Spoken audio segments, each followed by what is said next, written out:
Captured on PS5? Captured on PS5? Captured on PS5? Nah, I don't believe it. The PS5 is rubbish compared to my uncle's Pentium 12 PC that's not even out yet because he works for the NSA. Meanwhile, in the real world, there's a lot of good reasons why the makers of an upcoming game may want to reassure you that their product works on a good piece of hardware you probably have, rather than showing it at its best on a better piece of hardware that you statistically probably don't. Obviously, it's all about the lowest common denominator. No disrespect to the PS5 Pro, but significantly more people own a standard PS5 and are unlikely to bother upgrading until PS6 shows up because the economy's in the toilet, and with the best will in the world, a few extra blades of grass in Horizon Forbidden West is scarcely worth the upgrade to most people. Despite that, it does seem to fly in the face of common wisdom to not showcase games in their best possible state. I mean, Microsoft aren't making Xbox trailers on the Series S, are they? Granted, they're not making anything at the moment apart from people redundant. But if you wanted the most pristine, the most detailed, the most impressive PlayStation footage available,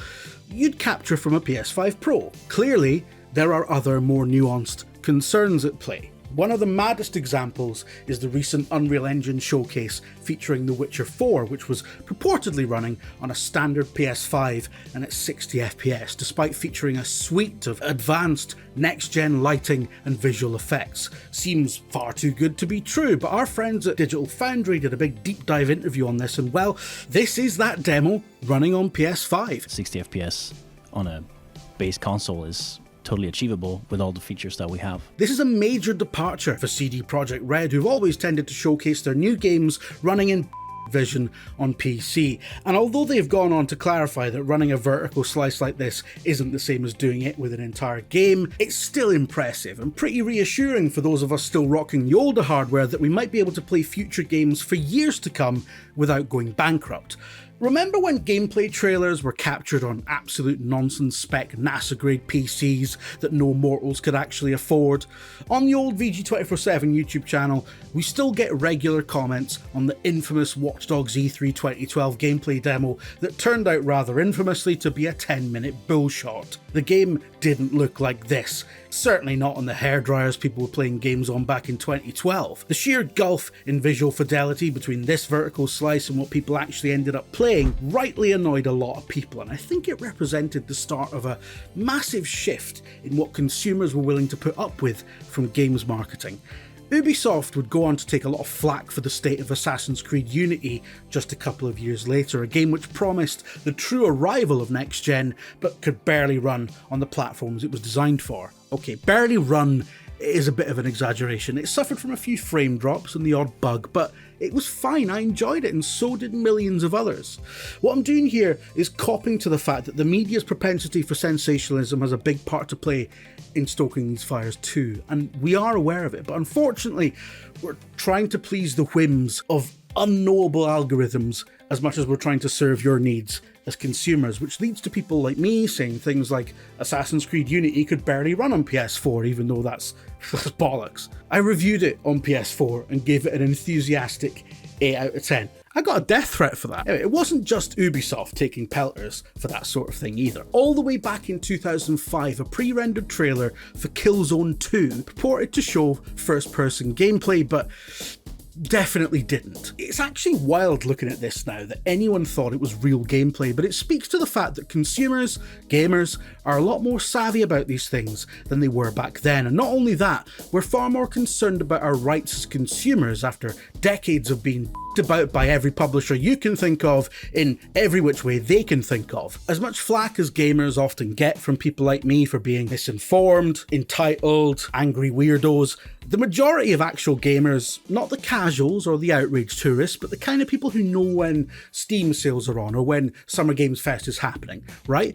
The majority of those enthusiast consumers are pretty clued up. I often think that the stories of No Man's Sky and Cyberpunk 2077, both games who've been on a long road to redemption after failing utterly to live up to their marketing hype at launch, show that consensus can shift, that gamers do change their perceptions based on new information, that through hard work, investment, humility, and honesty, studios and well-known personalities in game development can go from pariah to darling. People were calling Sean Murray the heir to Peter Molyneux. That's That's a career killer for someone in his position, but he's managed to shake it off. And now No Man's Sky is beloved. Personally, I think the 97 massive updates they've done for it are just polishing a turd, but this isn't about me. The point is this: the enthusiast gaming audience is sophisticated. Stop laughing, I'm being serious. They're sophisticated, media literate, and a lot more savvy than the reputation they get from a very loud minority, and we're not going to talk about them. They're not impressed by pre-rendered teasers because they know it has nothing to do with the end product. And if you're going to tell them that it's in-engine footage, real-time capture, genuine gameplay, running on console, no nonsense, you better not be lying about it, because there's a lot of pixel counters out there who will catch you out. And I'm not talking about Digital Foundry, I'm talking about random guys on Reddit who've just got nothing better to do. And I think most publishers know this and would rather avoid the hassle of a scandal. Most people who work for big companies aren't rabid C-suite sociopaths in three-piece suits. They're just normal people who frankly don't want the ag. And that's not to say that marketing isn't full of absolute horse, because it is. When a game trailer tells you it's made from in-engine footage, for example, that could mean absolutely anything. It does not have to correspond whatsoever to the finished product as it plays. It could be running in-engine at 1 frame a second and sped up in post. I mean, live-action Star Wars is made in Unreal Engine nowadays. It doesn't mean anything, as a disclaimer. But when a publisher tells you this was captured on PS5, that's a much more meaningful statement. As I've said, if they wanted to show you the game running at its best, they would surely capture on PS5 Pro, as some games are doing. Look at Silent Hill F. Or they would capture on one of those aforementioned PCs they got from Area 51. That's the sort of thing that used to happen. Hell, it still does happen. I used to make game trailers for a living, and I can tell you that even as recently as like 3 years ago when I was last doing it, it was still very common to produce multi-platform trailers from the absolute best capture possible, usually on PC, and just render out a bunch of versions with different mnemonics, different control prompts, etc. I've literally had to sit there and paste Nintendo Switch button prompts over PlayStation-derived footage. 9 times out of 10, it's not even nefarious, it's just usually unfeasible to make bespoke trailers for specific platforms. But in that situation, you're hardly going to pick the worst-looking version of the thing, right? Usually Nintendo Switch. There's definitely been a shift in attitude recently when it comes to how games are showcased and how that serves an ever more savvy audience. Sensational marketing is and will always be here to stay, of course, but the upshot of all this is that if you've got a PS5, you're probably set for a long time. You're not going to need to fork out for new hardware just to keep up with new releases for a long time yet. And if you consider the fact that generational upgrades are beginning to show real diminishing returns now, because there's only so much detail you can resolve in 4K, because there's only so much time and money studios can spend on graphics, and no, I don't think AI is going to make up the difference in ways that anyone actually likes, because photorealism is a choice and not always the right one, because Moore's Law is dead.